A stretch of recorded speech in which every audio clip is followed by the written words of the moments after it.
Hello everybody, welcome back to Tips Tuesday. As you can see, this one's going to be a little bit different than what I have usually put out, and I'd love to hear your feedback on this kind of concept here. I'm actually considering making this a separate series, so if this video is helpful for you, please let me know in the comments down below if you'd like to see more like this.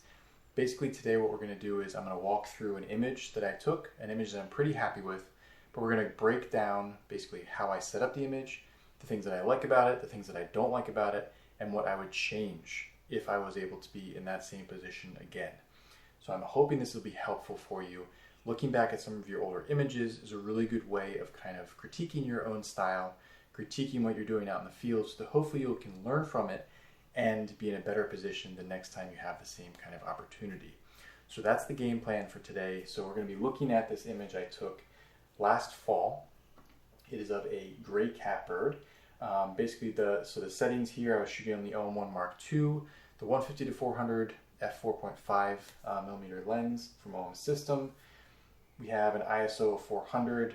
I was shooting at 400 millimeters, so 800 millimeter equivalent field of view, f4.5, and I have a shutter speed of 1/250. Basically, what I did to get this image was I set myself up on a log pile where there was a logging event that happened a couple years ago. I set myself up on top of these logs. There was a bunch of berry shrubs that were loaded with fruit. So I set myself up in that area. I knew that the birds were going to come and get those berries, and it was just a matter of time. I just needed to sit and wait. And I had gray catbirds, I had wrens, I had flickers, all sorts of things coming in and feeding on these berries. And this photo was the result of that. I was in that position, just sat and wait for the birds to come out, and was able to get some photos. Now it was also early morning, which was really good. The light was really nice. There was a low fog that had just kind of broken up as the sun came up over the tree line.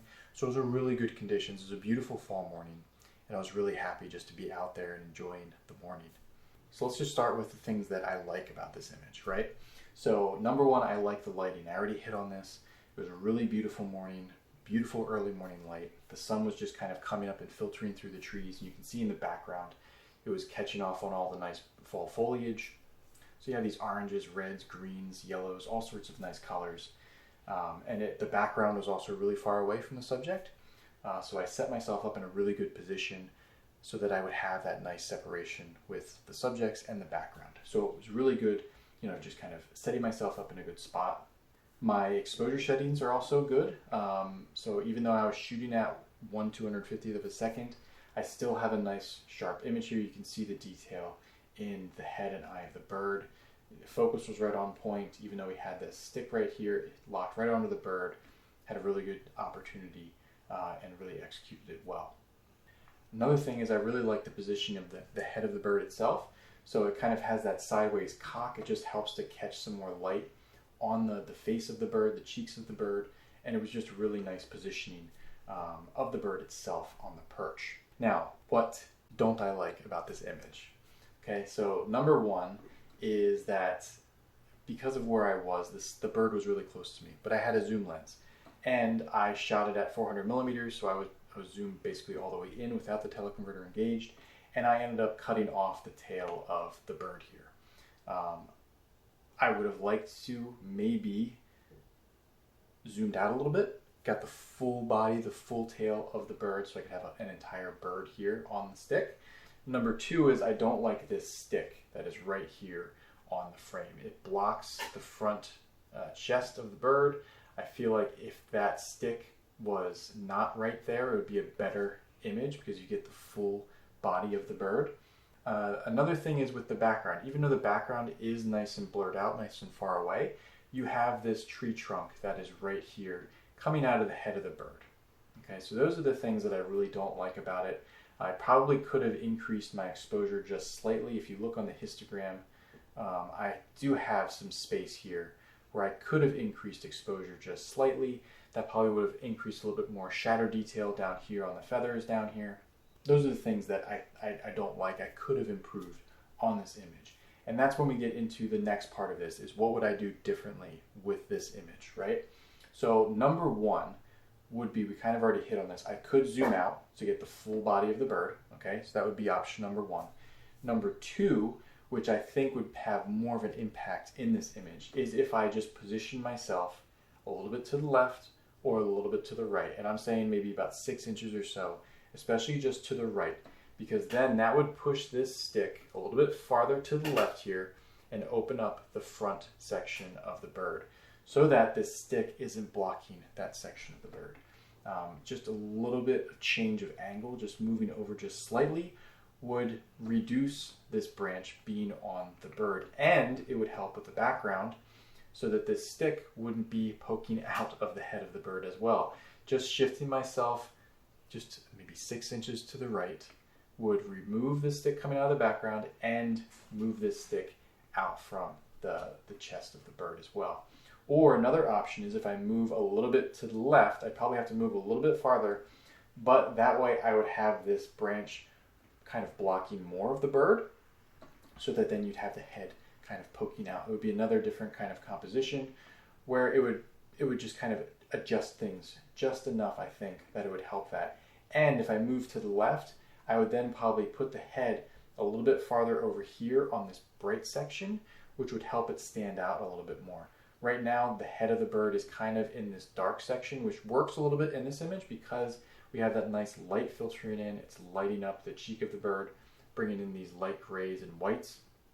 So it does kind of work. It helps it pop. But just kind of, you can see how just a slight left or right angle would adjust this really nicely. Another option is just raising the camera up a couple of inches. That would push this stick down a little bit lower and help the bird stand out just a little bit more in the image there. Another thing to consider here is I was shooting at a shutter speed of 1/250, so that if this bird took off, which it flew off the perch, I wasn't really setting myself up for success to get that bird as it took off, because it would probably be a lot of motion blur there because I just had a slow shutter speed. So if I increase my ISO, increase my shutter speed, I could have gotten myself into a position where I could have gotten this image and been prepared for the bird to take off, spread its wings, and been able to capture that image as well.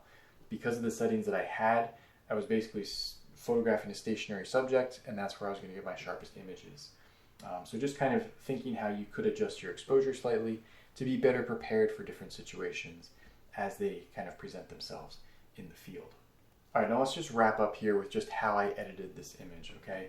I don't tend to do a lot of editing. I'm in Lightroom right now, so you can see just kind of on the right panel here.